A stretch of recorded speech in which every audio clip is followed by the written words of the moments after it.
Hi friends, నమస్తే. Welcome back to my channel general knowledge ఎత్రేట్ 1. ఈవేళ వీడియోలో ఎటువంటి రాత పరీక్ష లేకుండా రైల్వేలో అయితే ఒక మంచి నోటిఫికేషన్ అయితే రిలీజ్ అయింది ఫ్రెండ్స్.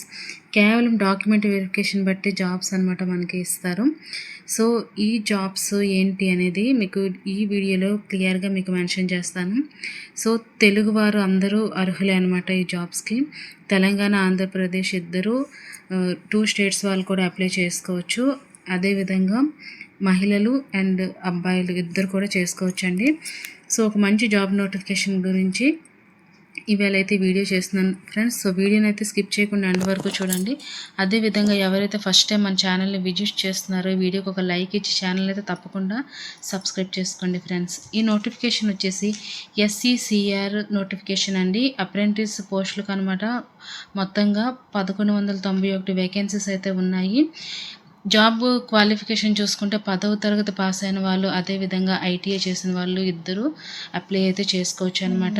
ఎటువంటి ఎగ్జామ్ అనేది ఉండదు. కేవలం మన మార్క్స్ బట్టి సెలెక్షన్ చేస్తారు. మార్క్స్లో మనం మంచి పర్సంటేజ్ ఉంటే డెఫినెట్గా తీసుకుంటారు. అదేవిధంగా ఫీజు కూడా పే చేయాల్సిన అవసరం లేదు. అర్హత ఉన్న వాళ్ళైతే తప్పకుండా మీరైతే అప్లై చేసుకోండి ఫ్రెండ్స్. దీనివల్ల మనకి గ్రూప్ D లెవెల్ 1 పోస్ట్స్కి అయితే మనకైతే ఈ అప్రెంటిస్ ఎవరైతే చేసుంటారో వీళ్ళకనమాట ఒక సర్టిఫికేట్ ఇస్తారు. కాబట్టి ఆ సర్టిఫికేట్ బేస్ చేసుకొని అనమాట మనకి 20% వెయిటేజీతో అనమాట మనకి తీసుకుంటారు. ఫస్ట్ ప్రిఫరెన్స్ అనమాట ఇస్తారనమాట ఈ అప్రెంటిస్ జాబ్స్ చేసిన వాళ్ళకి అనమాట. సో 1 ఇయర్ అగ్రిమెంట్ కాబట్టి ఈ 1 ఇయర్ ట్రైనింగ్ ఇచ్చి వాళ్ళైతే మనకి ఒక సర్టిఫికేట్ ఇస్తారు. సో ఆ సర్టిఫికేట్ బేస్ చేసుకొని మనం గ్రూప్ D లెవెల్ 1 పోస్ట్కి అయితే మనకి ఫస్ట్ ప్రిఫరెన్స్ అనేది ఉంటుందండి. డెఫినెట్గా అందులో అయితే మనం జాబ్స్ చేసుకునే ఛాన్స్ అనేది మనకి వాళ్ళే ఛాన్స్ ఇస్తారు. కాబట్టి తప్పకుండా ఈ జాబ్స్కి అయితే అప్లై అయితే చేసుకోండి ఫ్రెండ్స్. సో ఈ SECR అంటే ఇది సౌత్ ఈస్ట్ సెంట్రల్ రైల్వే సంబంధించి ఛత్తీస్గఢ్లోని బిలాస్పూర్లో హెడ్ క్వార్టర్ ఉంది. కాబట్టి ఇక్కడ మనకి భారత రైల్వేలో అనమాట ఈ డివిజన్ అప్రెంటిస్ యాక్ట్ 1961 కింద మనకనమాట అప్రెంటిస్ ట్రైనింగ్ ఇస్తారనమాట. ఇక్కడ చూడండి ఏ జాబ్స్కి వేకెన్సీస్ ఉన్నాయంటే కార్పెంటర్ వచ్చేసి 38 వేకెన్సీస్ ఉన్నాయి. నెక్స్ట్ COPA జాబ్స్ అనమాట. వీటికి వచ్చేసి 350 వేకెన్సీస్ ఉన్నాయన్నమాట. టోటల్గా డ్రాఫ్ట్స్మెన్ సివిల్ వచ్చేసి 12 వేకెన్సీస్. ఎలక్ట్రీషియన్ 206 పోస్టులు అనమాట. నెక్స్ట్ ఎలక్ట్రీషియన్ మెకానికల్ 4, ఫిట్టర్ వచ్చేసి 223, మెకానిస్ట్ వచ్చేసి 4 అనమాట. పెయింటర్ వచ్చేసి 41 వేకెన్సీస్ ఉన్నాయి. ప్లంబర్ వచ్చేసి 30 వేకెన్సీస్. నెక్స్ట్ మెకానిక్ RAC వచ్చేసి 40 అనమాట. SMW 4, స్టెనో ఇంగ్లీష్కి సంబంధించిన వాళ్ళు 36, స్టెనో హిందీకి సంబంధించిన వాళ్ళు 25, డీజిల్ మెకానిక్ 8, టర్నర్ 4, వెల్డర్ ఏమొచ్చేసి 20, వైర్ మ్యాన్ వచ్చేసి 125, next chemical laboratory assistant 4, track machine సంబంధించి 17 అనమాట. టోటల్ వచ్చేసి 1191 పోస్టులు అయితే ఉన్నాయి ఫ్రెండ్స్. సో మస్ట్ అండ్ షుడ్గా 10th క్వాలిఫై అయి ఉండాలి. అదేవిధంగా 10+2 ఉన్నా కూడా ఓకే అనమాట. నెక్స్ట్ ITI అయితే మస్ట్ అండ్ షుడ్గా అయితే పాస్ అయి ఉండాలి ఫ్రెండ్స్. అదేవిధంగా మనం ఇది వచ్చేసి మనకి బిలాస్పూర్ డివిజన్లో అనమాట మనకి జాబ్ అయితే చేయాల్సి ఉంటుంది. అక్కడ మనకు ట్రైనింగ్ అయితే ఇస్తారనమాట. దరఖాస్తు విధానం చూసుకుంటే ఆన్లైన్లో చేయాలి ఫ్రెండ్స్. నెక్స్ట్ వెబ్ ID చూసుకుంటే apprenticeshipindia.gov.inకి లాగిన్ అయ్యి మనం అప్లై అయితే చేసుకోవాల్సి ఉంటుందన్నమాట. సో ఇక్కడ మనకైతే 1 సంవత్సరం పాటు ట్రైనింగ్ ఇస్తారనమాట. ఎలక్ట్రీషియన్, ఫిట్టర్, వైర్మెన్, కార్పెంటర్ వీటన్నిటికి సంబంధించిన వివిధ ట్రేడ్స్లో అనమాట మనకి ఇక్కడ వర్క్ నేర్పిస్తారు. వాళ్ళే ట్రైనింగ్ ఇస్తారనమాట. ట్రైనింగ్లో అయితే మనకు వర్క్ ఏ విధంగా చేయలేదని నేర్పిస్తారనమాట. ట్రైనింగ్ అయిన తర్వాత జాబ్ అయితే వాళ్ళు ఇవ్వరు కానీ ఫ్రెండ్స్, మనం ఈ CCAA కింద అనమాట. అంటే CCA అంటే కోర్స్ కంప్లీట్ యాక్ట్ అప్రెంటిస్షిప్. దీని కింద అనమాట మనకి 20% వెయిటేజీతో అనమాట గ్రూప్ D లెవెల్ 1 పోస్ట్స్కి అనమాట మనకైతే ఛాన్సెస్ అయితే ఉంటుందన్నమాట. ఫస్ట్ ప్రిఫరెన్స్ మనకే ఇస్తారు.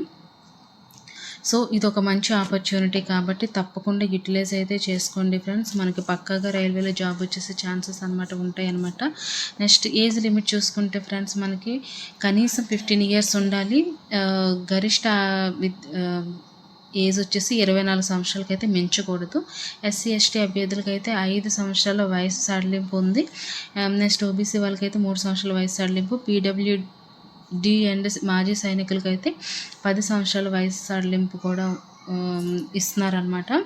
నెక్స్ట్ డిగ్రీ చేసిన వాళ్ళు లేదా ఇంకేమైనా ఇతర అర్హతలు ఉన్న వాళ్ళు నమోదు చేస్తే దరఖాస్తు మాత్రం తిరస్కరించబడుతుంది. సో 10+2 వరకు కూడా ఛాన్స్ అయితే ఇచ్చారు ఫ్రెండ్స్.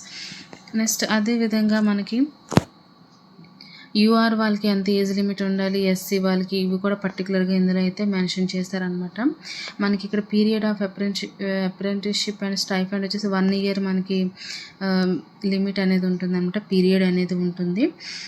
సో స్టైఫండ్ వివరాలు అనమాట మనకి మంత్కి మనకి అమౌంట్ అనేది అనమాట ఇస్తారనమాట. సో నెక్స్ట్ ఎలా అప్లై చేసుకోవాలి అనేది మనం చూసుకుంటే ఫ్రెండ్స్,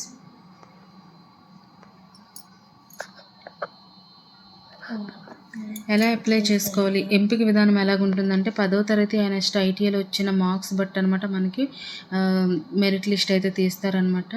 మెరిట్ అనేది 10వ తరగతి ప్లస్ ఐటీఐ బట్టి ఉంటుంది. నెక్స్ట్ ఎక్కువ మార్కులు వచ్చిన వాళ్ళకి ముందు అవకాశం అయితే ఇస్తారనమాట. నెక్స్ట్ డాక్యుమెంట్ వెరిఫికేషన్ సమయంలో మనకు మెడికల్ సర్టిఫికేట్స్ కూడా అడుగుతారు. నెక్స్ట్ ఎలా అప్లై చేసుకోవాలంటే అప్రెంటిస్షిప్ india.gov.in వెబ్సైట్కి వెళ్ళి అనమాట మనం రిజిస్ట్రేషన్ చేసి లాగిన్ అయితే అవ్వాల్సి ఉంటుంది. అయిన తర్వాత SECR బిలాస్పూర్ నోటిఫికేషన్ అని సెర్చ్ చేసి ఓపెన్ చేయాలన్నమాట. అక్కడ మన పర్సనల్ నెక్స్ట్ విద్యా వివరాలన్నీ నమోదు చేయాల్సి అయితే ఉంటుంది ఫ్రెండ్స్. నెక్స్ట్ 10వ తరగతి ఐటీఐ మార్కులు మాత్రమే నమోదు చేయాల్సి ఉంటుంది. నెక్స్ట్ పాస్పోర్ట్ సైజ్ ఫోటో సంతకం అప్లోడ్ చేయాలి. ఎస్సీ ఎస్టీ ఓబీసీ కుల ధృవీకరణ పత్రం కూడా అప్లోడ్ చేయాల్సి ఉంటుంది. తర్వాత ఓవరాల్గా సబ్మిట్ చేసేసి అనమాట ఒక ప్రింట్ మన దగ్గర తీసుకొని ఉంచుకోవాలి. సో ఈ ప్రాసెస్ మొత్తం ఆన్లైన్లోనే ఉంటుందన్నమాట ఫ్రెండ్స్. సో నెక్స్ట్ దరఖాస్తు అనేది 5 నెలల 12 నుంచే స్టార్ట్ అయింది ఫ్రెండ్స్. చివరి తేదీ మనకి 11 డేట్ వరకు అయితే ఛాన్స్ అవుతుంది. సో తప్పకుండా అయితే అప్లై చేసుకోండి. అప్లై చేసుకొని మనం ఒక మంచి ఆపర్చునిటీ కాబట్టి గ్రూప్ డి లెవెల్ 1 పోస్ట్స్కి సో తప్పకుండా యూటిలైజ్ అయితే చేసుకోండి. సో ఇది చేస్తే మీకు డెఫినెట్గా ఆ జాబ్స్ వచ్చే ఛాన్సెస్ ఉంటాయి కాబట్టి తప్పకుండా వినియోగించుకోండి. ఓకే ఫ్రెండ్స్, ఈ వీడియో ఇంకా మీ ఫ్రెండ్స్కి ఎవరికైనా షేర్ చేయాలనుకుంటే వీడియోని షేర్ చేయండి. ఛానల్ అయితే తప్పకుండా సబ్స్క్రైబ్ చేసుకోండి. Thank you friends. Have a nice day.